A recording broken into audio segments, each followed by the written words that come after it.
Where are you going, Holmes? Have you been invited somewhere? We have been invited, Watson. We have. Where to? To the Baker Street Irregulars' annual dinner.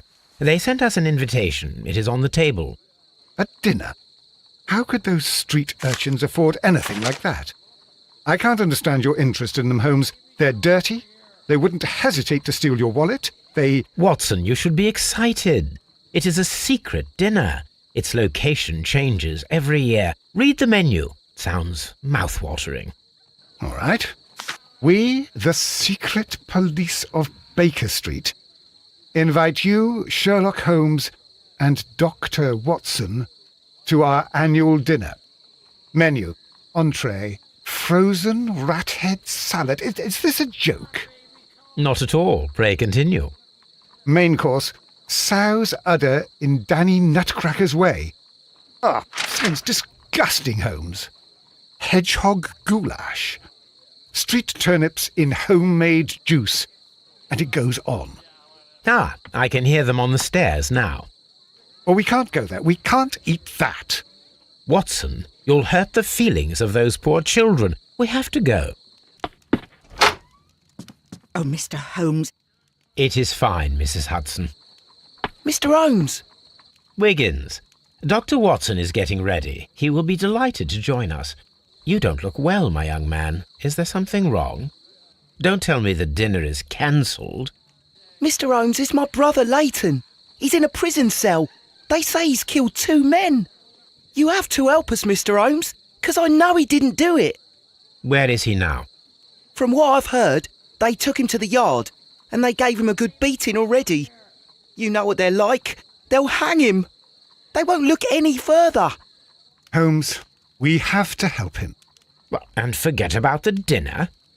Wiggins, I'll take the case. You're fantastic, Mr. Holmes. I'll be waiting for you at the crime scene.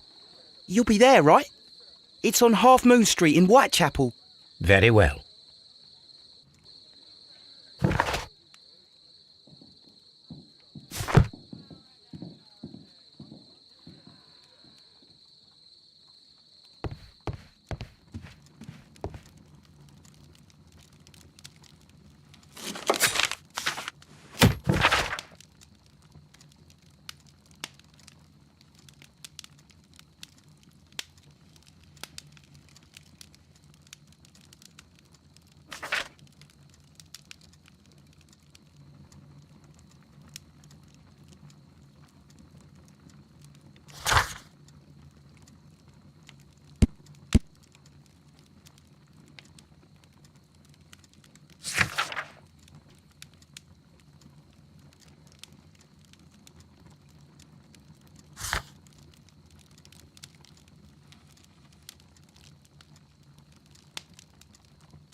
Holmes, poor little Wiggins.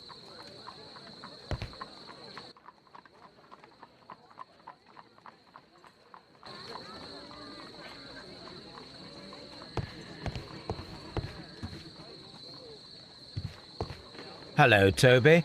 All you need now is a shawl and a mop cap, and you could be Mrs. Hudson's younger sister. Hello, Toby.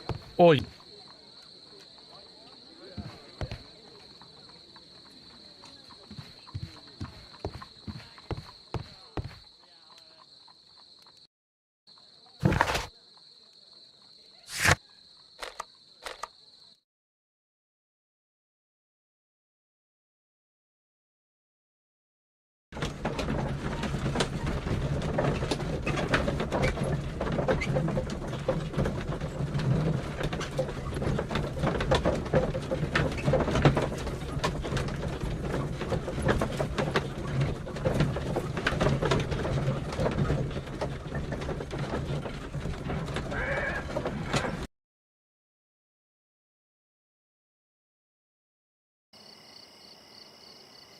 Holmes, poor little Wiggins needs our help.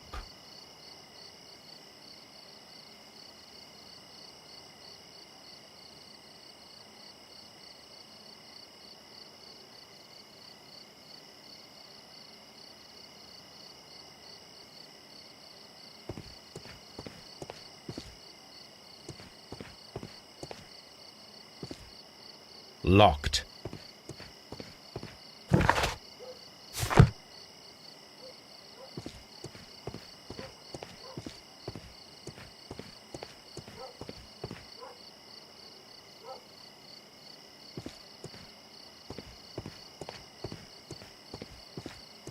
Locked.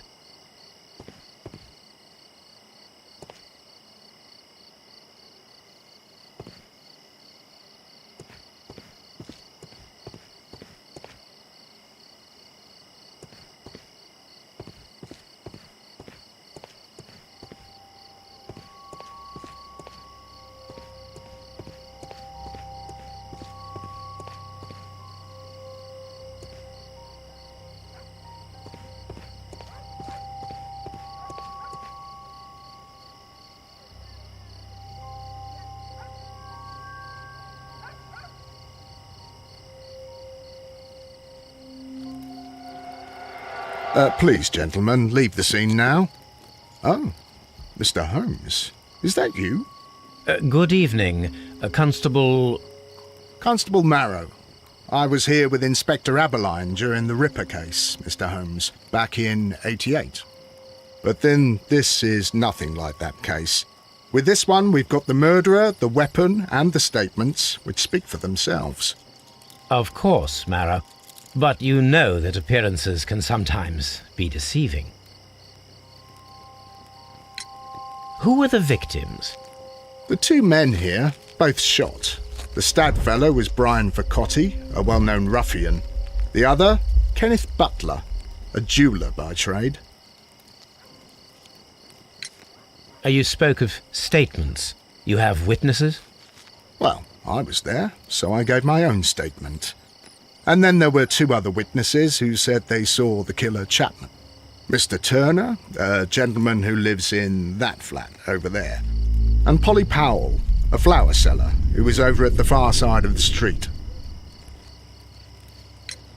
So, Constable Marrow, I should be delighted to hear your testimony. I was standing at the north side of Half Moon Street. That was the side that you came from. But you would have been unable to observe this part of the street, where we are standing now. That is correct. But I saw the two victims slowly enter Half Moon Street, and then shortly after, the fireworks started. A few minutes after that, the fellow Chapman rushed towards me and ran into Half Moon Street. Please continue. I didn't pay attention, but suddenly I heard a woman's cries and police whistles on the other side of Half Moon Street. I rushed over there and I saw the two dead bodies on the ground. When I reached Whitechapel Street, I saw Leighton Chapman. He'd been caught by two police constables. Did you hear the shots? I didn't hear any shots. The fireworks were all over the sky. They were so loud I couldn't hear anything else. What were the fireworks in honour of, Constable? Well, today's Queen Victoria's birthday, Mr. Holmes. Yes, I appear to have lost track of the days. It is May now, of course. Constable Marrow, what else caught your attention while you were running through Half Moon Street? I saw nothing but rats, and I took the time to light every corner with my lamp. Did you happen to look up at Mr. Turner's window when you were on Half Moon Street at that time? Yes, I saw that the window was open, but no one was there. It was dark in the room. Constable, your statements have been of great value to me. Mr. Holmes, I had no doubt about this case, but now that you are here...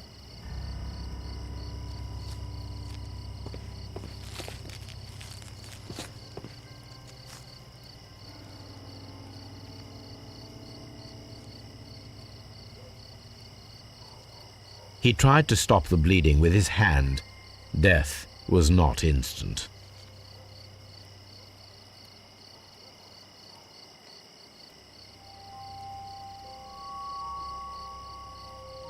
The bullet penetrated his stomach, a dreadful wound.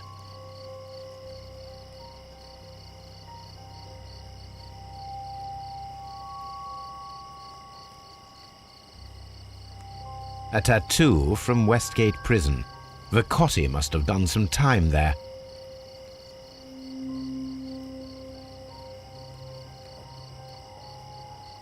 Brian Vercotti suffered greatly. What a terrible way to die.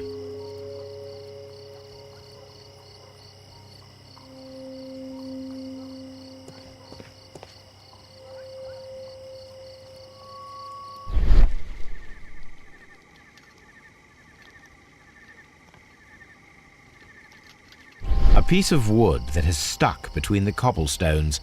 Let us take a closer look.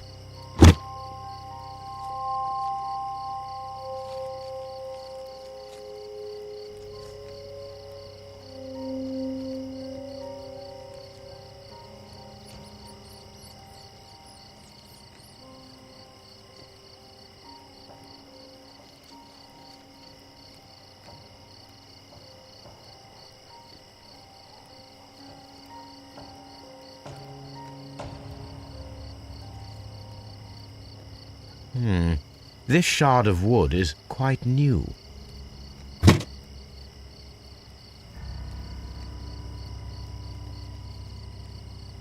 The bullet struck his head.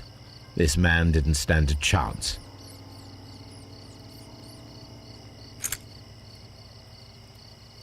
This is an ordinary key. I wonder what kind of door it opens.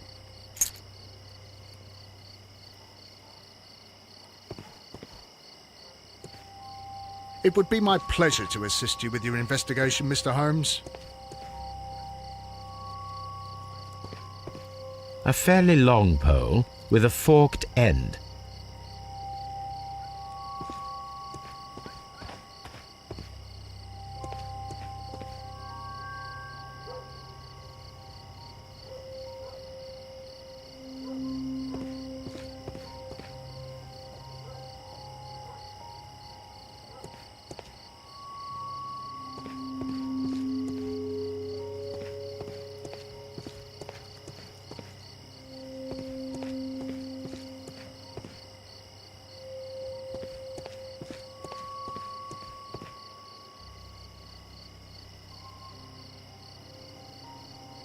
Good evening, Mr. Turner. I heard Constable Varro reply to you as Mr. Holmes. Are you that detective gentleman? I've heard of you. And well, I know things about this evening. Excellent. Might we hear your story?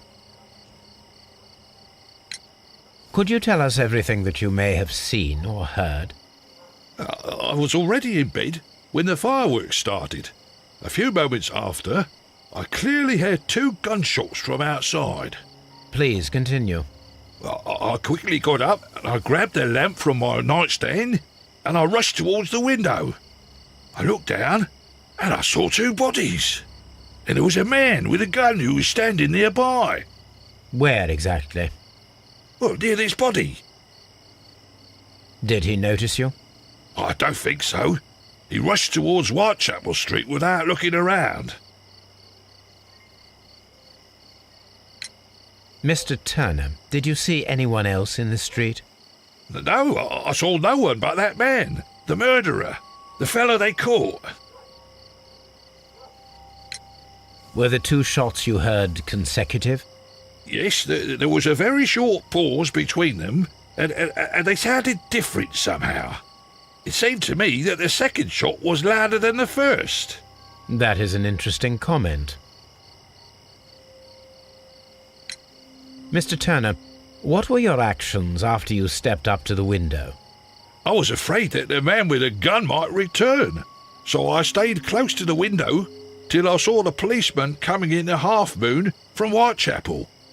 Then I walked out to tell them everything I saw.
You have helped us a great deal, Mr. Turner.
Mr. Turner, you have stated that you remained close by your window after the crime. Is that correct?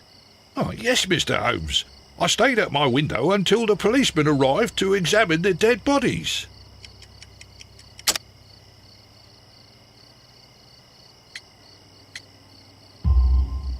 That is very interesting, Mr. Turner. Constable Marrow stated that he did not see anyone at the window when he was running through Half Moon Street.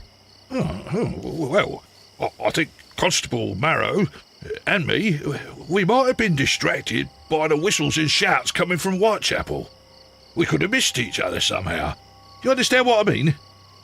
It was a bit of a stressful moment, to tell you the truth, sir.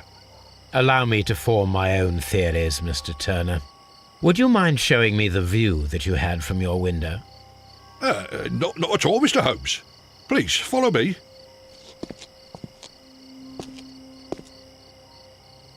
Mr. Turner appears to live very modestly.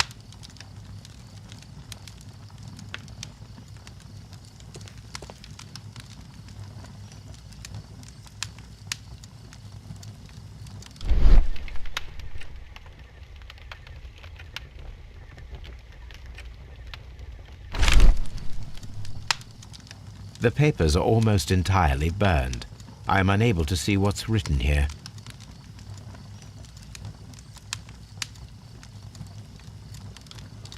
These words are illegible.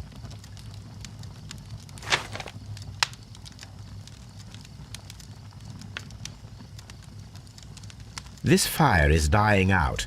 It was last tended to over an hour ago. The papers were thrown into the fire just a short while ago.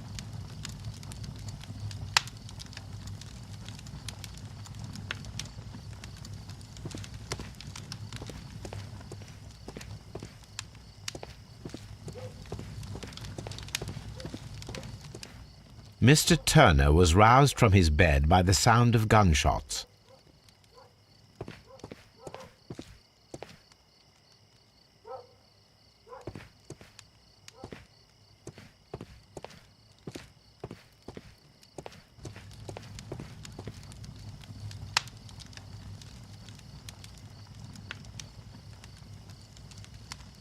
The books on this shelf are in a mess.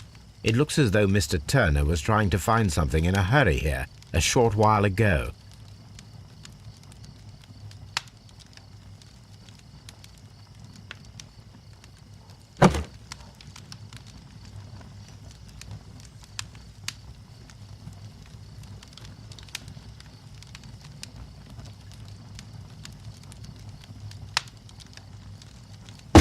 A perfect match. So, Mr. Turner broke his stick when it became stuck between the cobblestones. He did not mention that he was so near to the victims.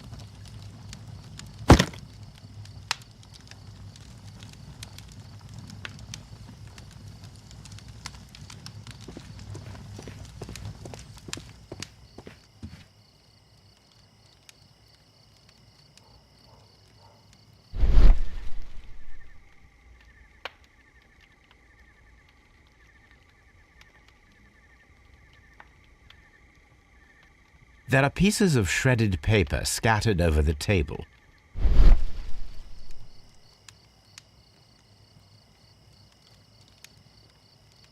This kitchen knife is quite sharp. This kitchen knife was used to cut the paper.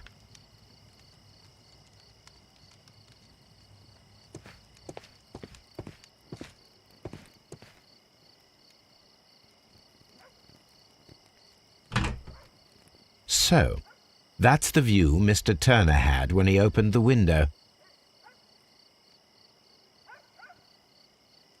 The dead body of Kenneth Butler. Brian Vercotti's contorted corpse. Mr. Turner had a perfect view of the crime scene. He saw the bodies clearly, and Leighton Chapman standing over them.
No, it didn't happen this way.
So Mr. Turner used a book to hide an object that he found on Kenneth Butler's body. The question is, what did he find?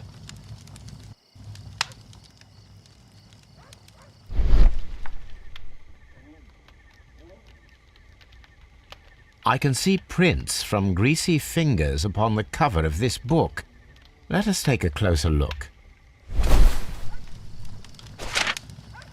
Well now, what a find! A precious jewel, concealed inside a book.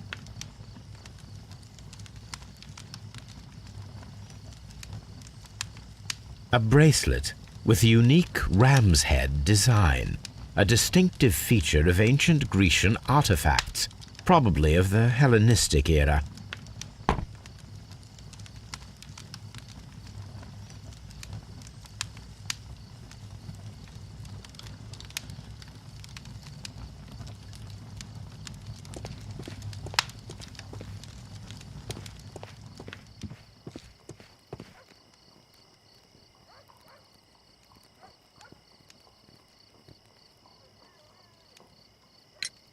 Mr. Turner, how would it be possible for a man of advanced years, such as yourself, to rush from his bed to the window in a matter of seconds, as you have stated?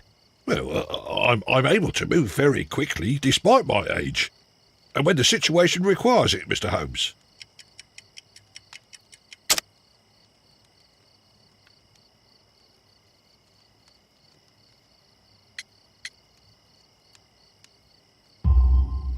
I highly doubt that, Mr. Turner. I observe that you suffer a severe limp due to your injured right leg.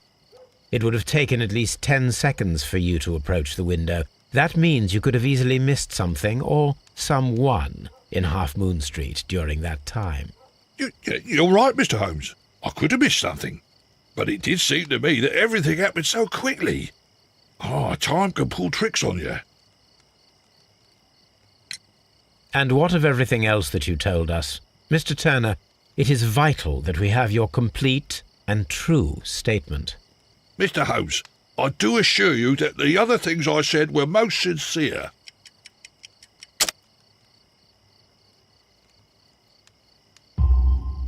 Mr. Turner, you were not sincere with me. Not then and not now. But Mr. Holmes... This, Mr. Turner, does not look like anything that a poor man might possess. It is worth more than the home that you live in. I can explain. No, merely correct me if I am wrong.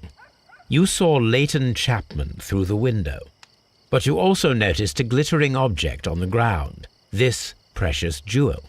You walked down and took the bracelet from the body of Kenneth Butler, and when you heard the whistles, you hurried away. That broke your walking stick. It caught fast between the cobbles. Constable Marrow was unable to see you in the window as you were climbing up the stairs on your way back to your flat. Upon returning home, you hid the precious jewel inside a book. Mr. Holmes, please don't send me to prison. I didn't do anything bad. I'm just a poor man. When I chanced upon the bracelet, I saw it as an opportunity to make a little money. I was desperate. I only took the bracelet, that's all, I swear. You made a mistake by lying to me. But you are not a criminal. I believe that. Although I must return this bracelet to its rightful owner.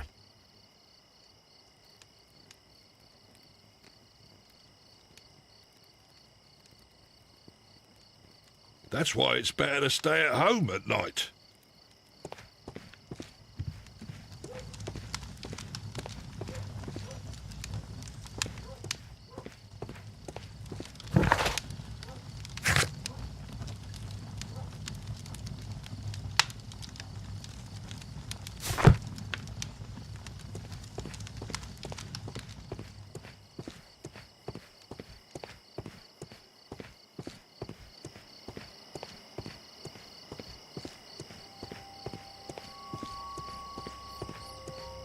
It would be my pleasure to assist you with your investigation, Mr. Holmes.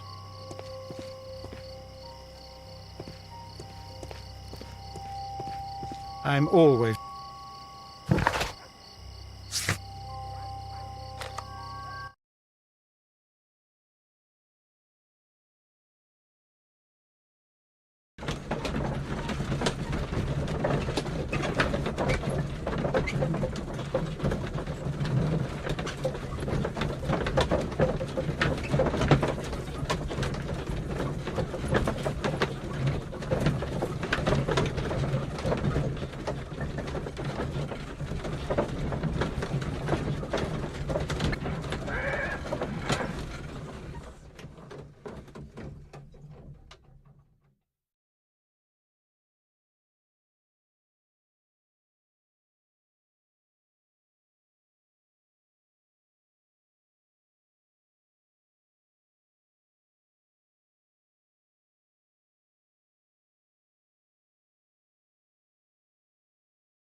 Mr. Holmes, whatever brings you here so late at night?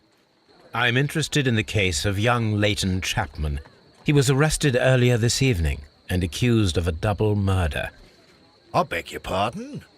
That case is quite clear to the police. Or are there any new facts that we don't know about?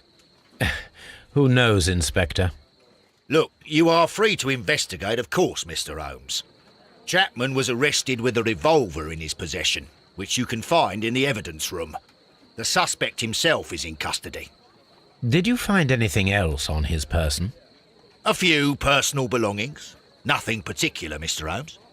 Thank you, Lestrade. Mr. Holmes, what is the trouble with that lad? Isn't he guilty of murder?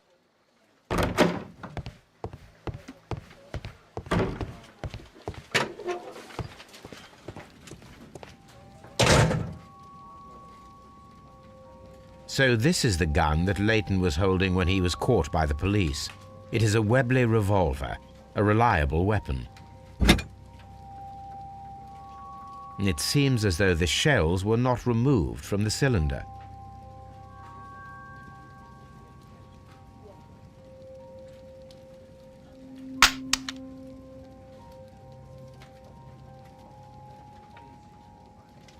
Two out of the 6 shells have been fired. There were 2 shots. These cigarettes are filled with cheap tobacco. Nothing interesting. A cheap watch, bought with his own money, no doubt.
Please escort this suspect for interrogation.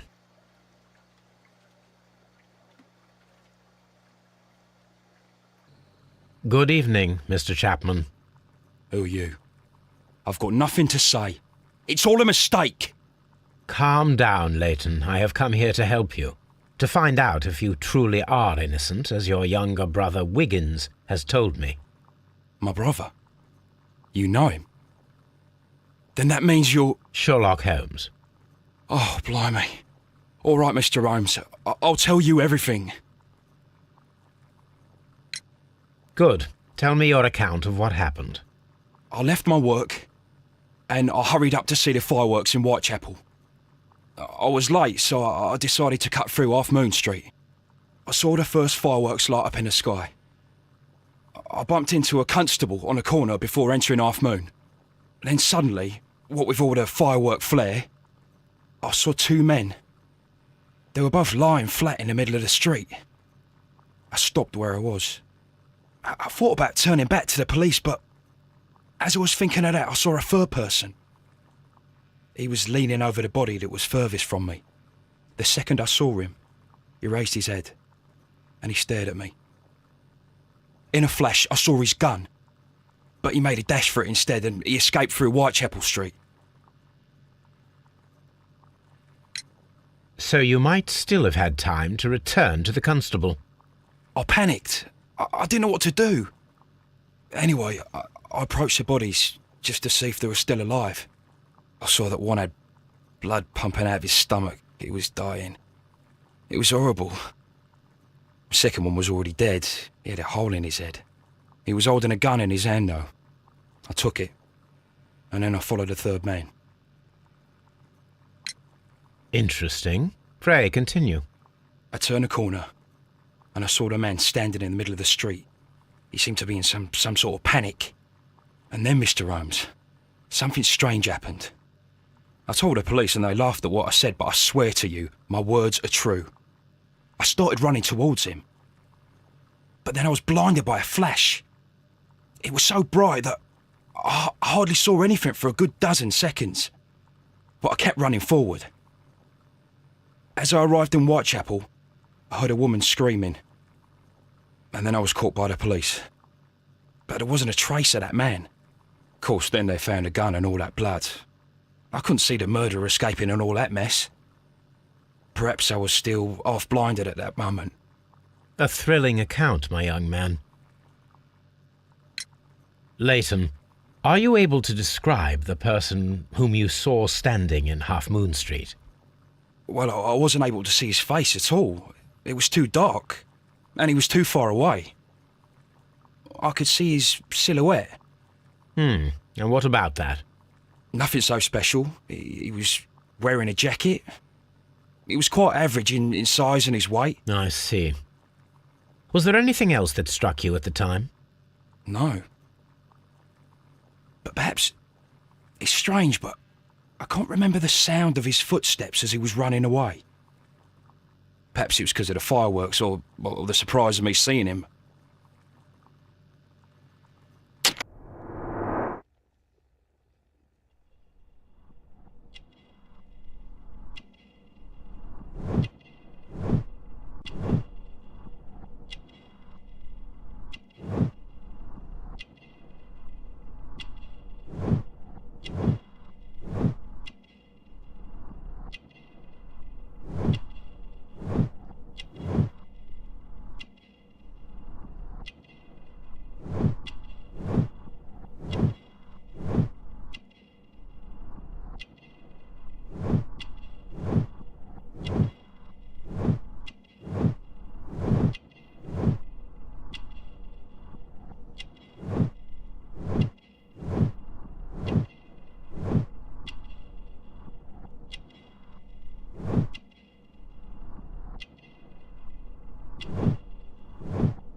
Leighton, I confess I am puzzled. Why should a young lad like you take a gun from the hands of a dead man and set off in pursuit of a probable killer? I know. I keep wondering that, but at the time it was like a reflex. A criminal ought to be arrested, and he was armed. You were willing to risk your life. That was a little foolish, unless you wanted revenge. No, Mr. Holmes. I was just being brave and stupid.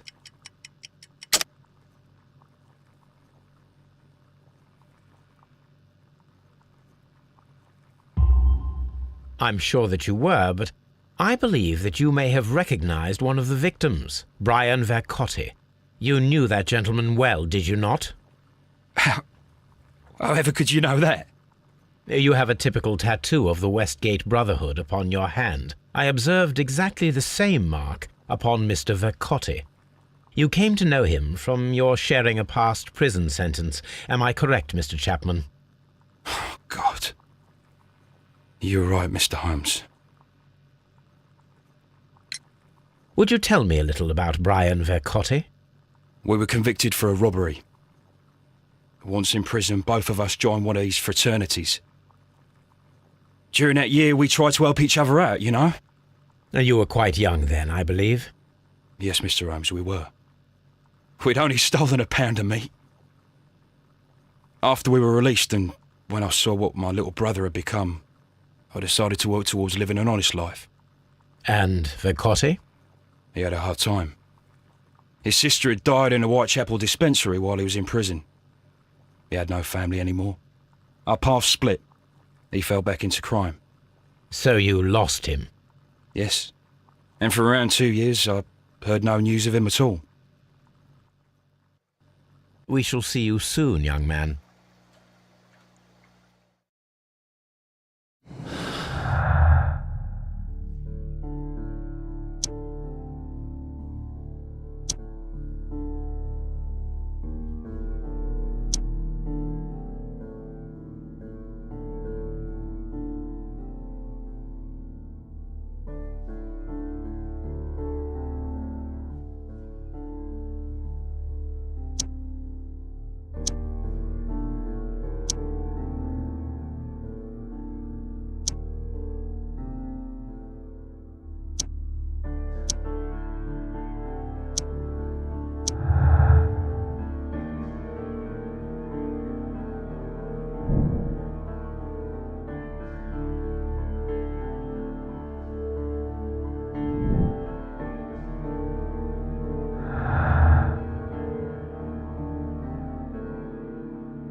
Mr. Holmes, what is the trouble?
What's up with you, lad?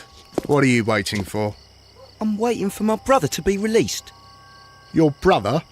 The one that you caught, beat up and imprisoned. Ah, the murderer. He ain't killed no one, copper.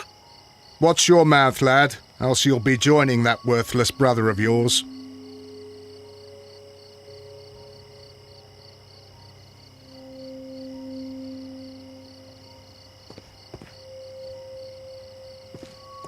A fairly long pole with a forked end.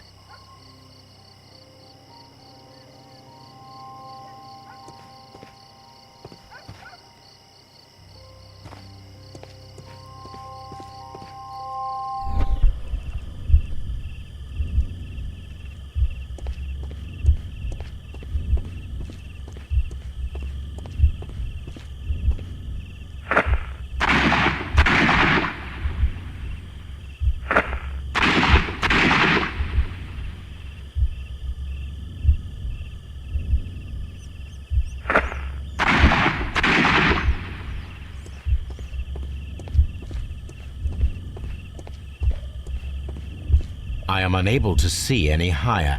I need to find something to lift my lamp.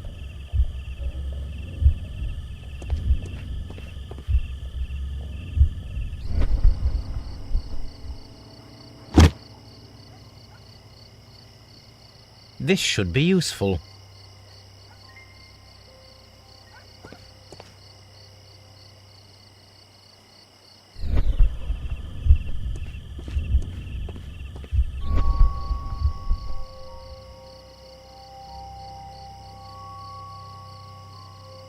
This is most definitely a bullet hole. The brick cracks are fresh. Watson, there was a third shot fired in this street.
Constable Marrow, I would value your assistance in this investigation.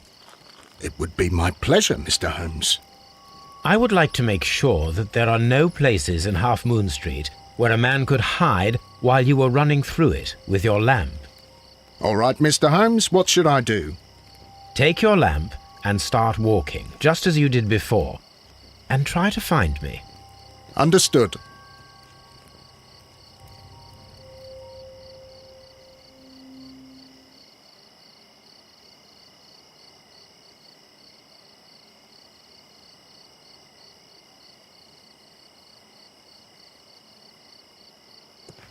I shouldn't look for Mr. Holmes here. He's hiding in Half Moon Street.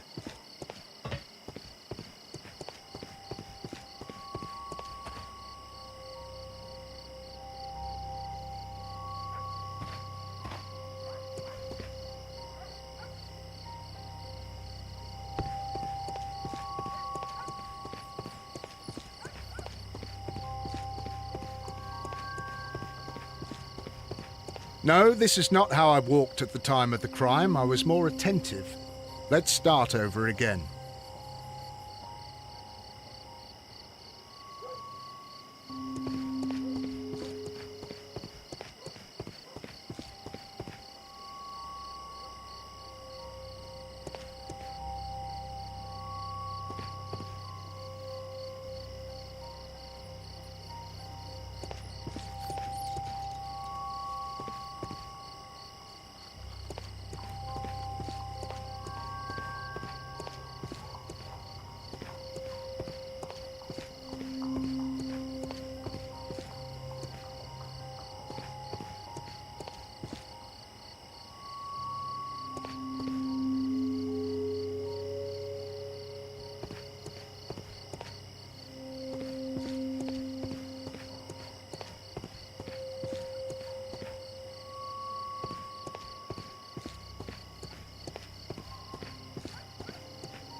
I can see you very well, Mr. Holmes. All right, Constable. Let's try again. I'll find another place to hide.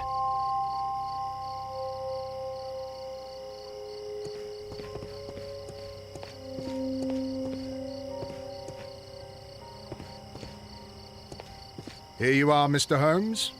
All right, Constable. Let's try again. I'll find another place to hide.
Mr. Holmes, it wasn't difficult to find you at all.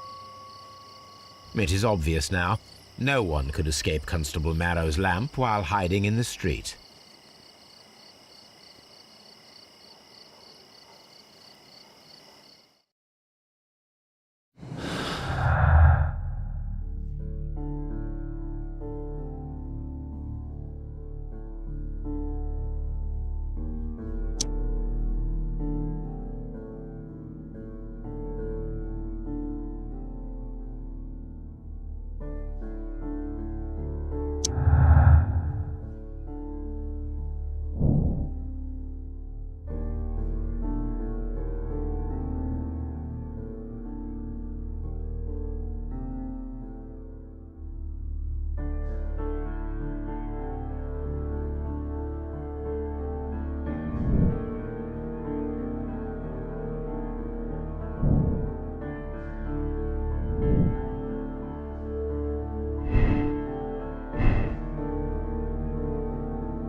It would be my pleasure to assist you with your investigation, Mr. Holmes. I'm always wondering what's on your mind, Holmes.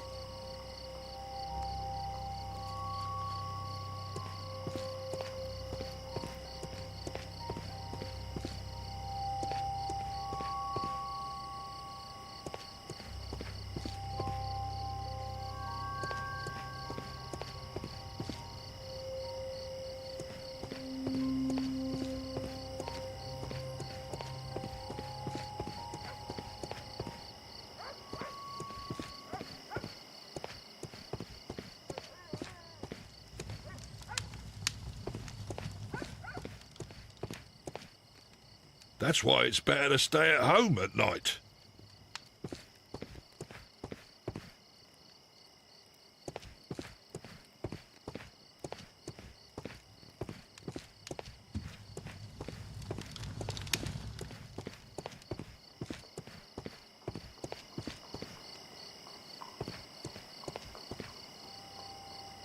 I'll do anything to save my brother, Mr. Holmes.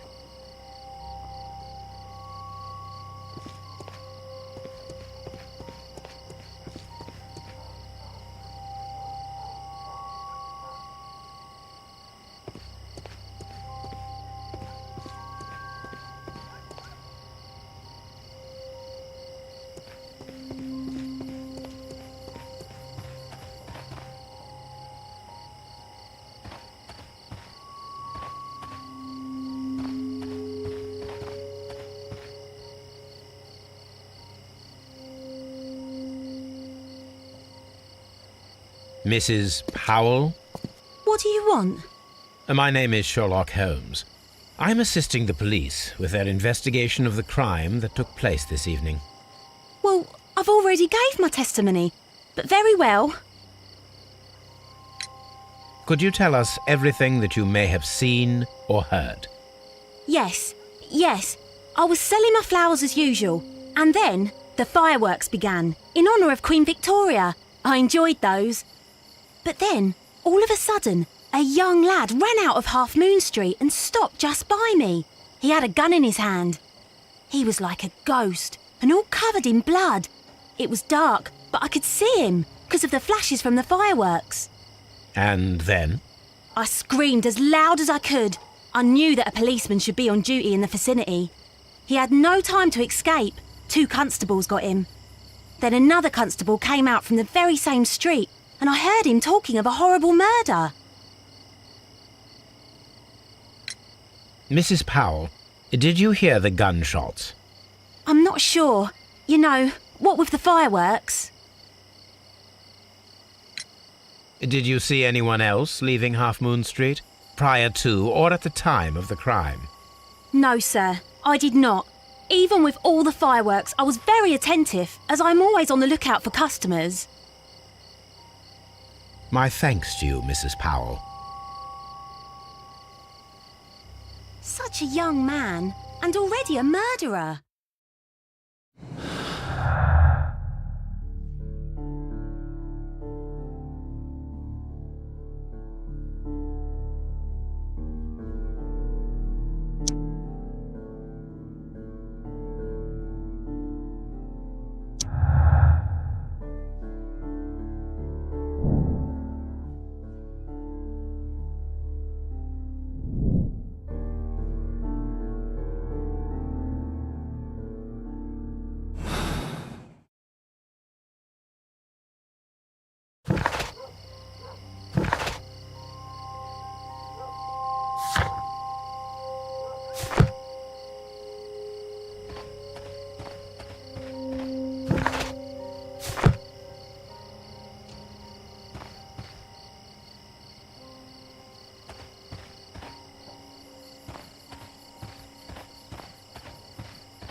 Locked.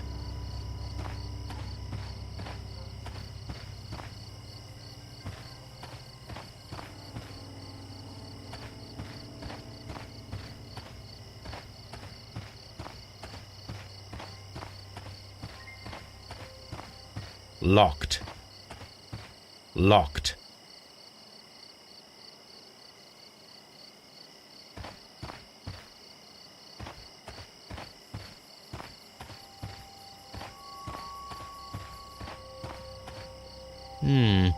This mirror is turned towards Half Moon Street.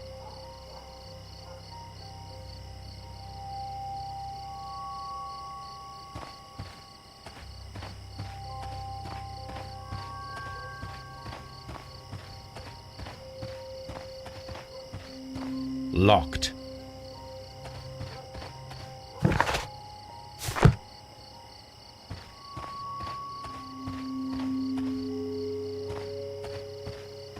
locked. Such a young man, and already a murderer.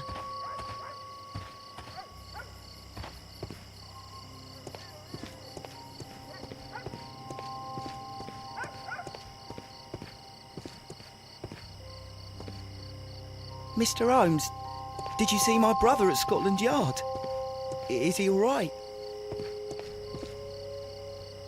I'll do anything to save my brother, Mr. Holmes. It would be my pleasure to assist you with your investigation.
Here it is.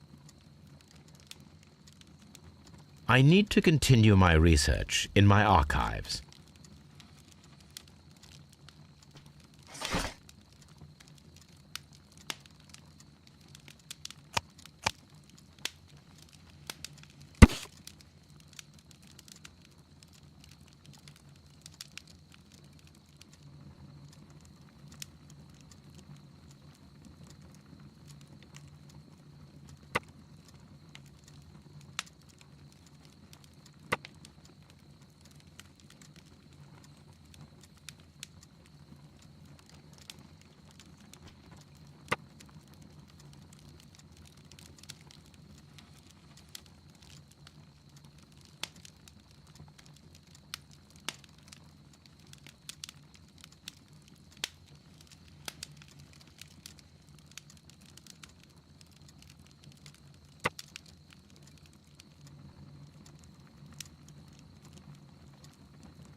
Here it is. One of the victims, Kenneth Butler, was involved in the story of the stolen Hellenistic treasures. A visit to his pawn shop should tell me more.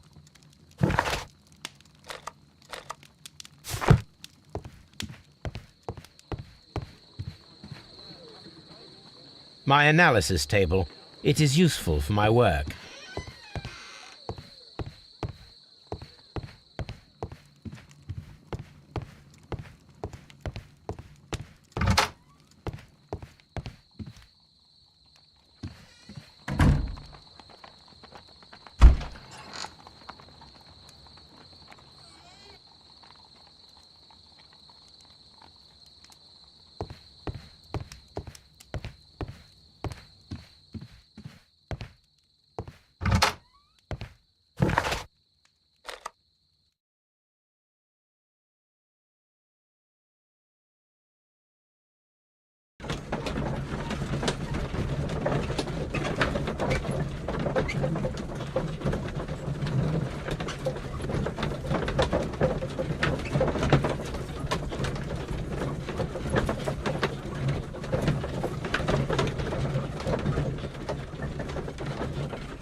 Mr. Holmes.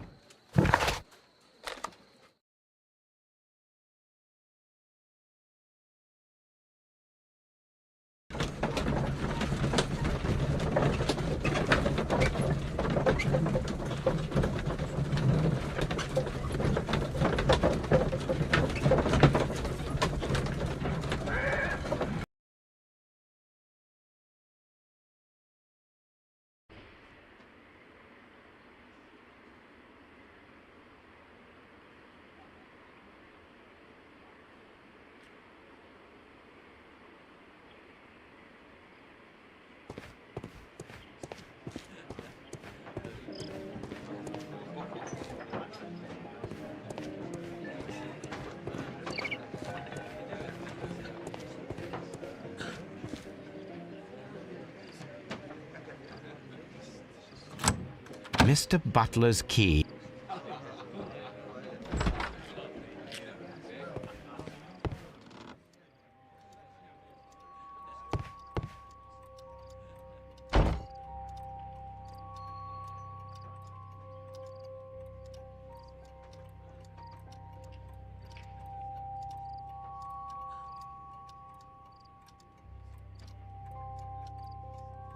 These tools are exactly what I need to climb the wall.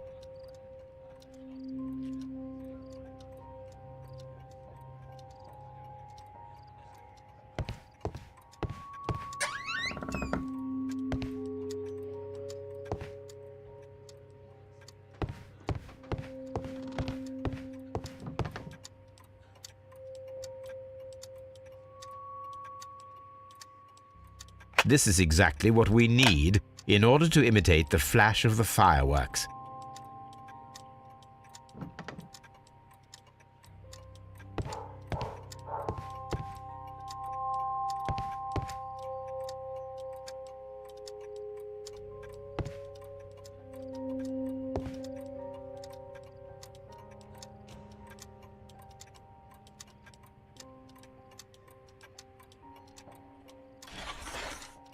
It looks as though Mr. Butler kept a careful record of his operations.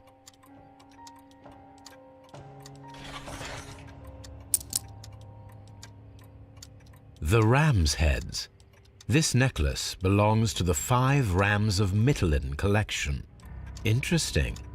That means that Kenneth Butler owned a part of this collection all this time, 10 years after the theft.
Why are you looking at me all the time like that? I'm just watching you, lad. I never know what to expect from people like you. People like me? Yes, street beggars and thieves. I ain't a thief. Oh no?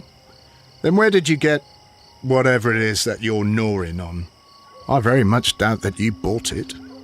What ain't seen can't hardly be stolen.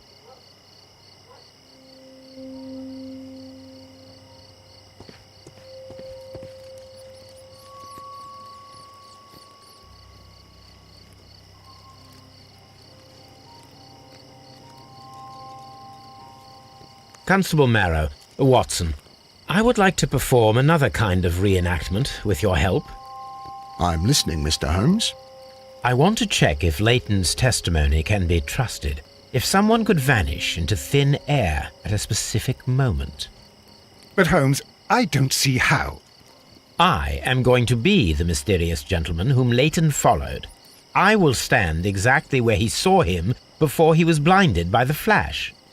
Watson, you will be Leighton. When I fire the signal flare, you should start to chase me. I understand, Holmes. You, Constable Marrow, just play your part and do exactly as you did. Just, please, wait 5 seconds after the signal flare. I doubt that Polly Powell would have screamed any earlier. As you say, Mr. Holmes. Let us begin then. Catch me if you can.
The streetlights fall directly on this wall.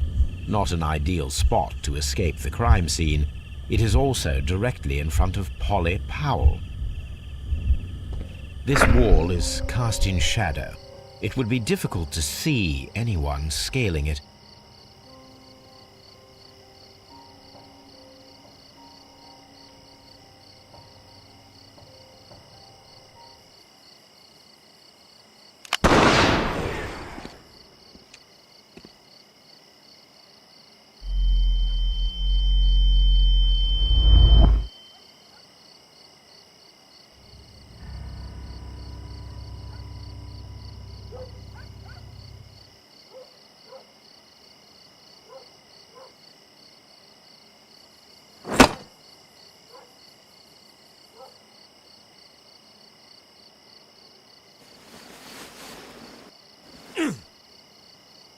I can barely see anything.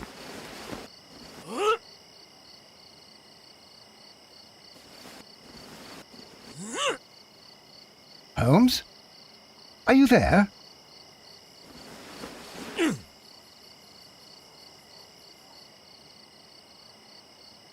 I should try climbing faster.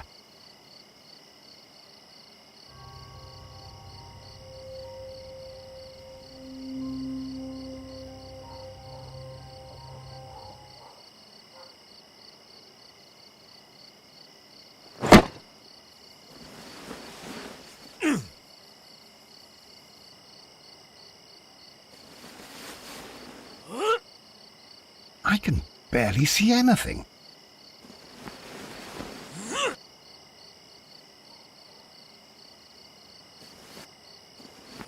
Holmes? Are you there?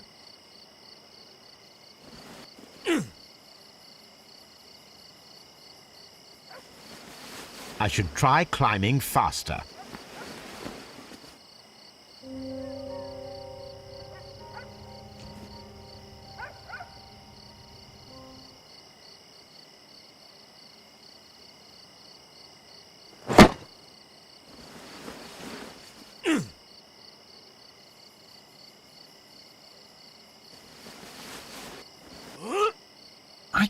barely see anything.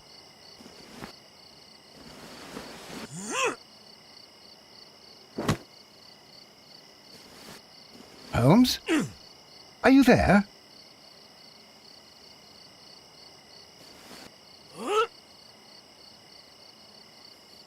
I should try climbing faster.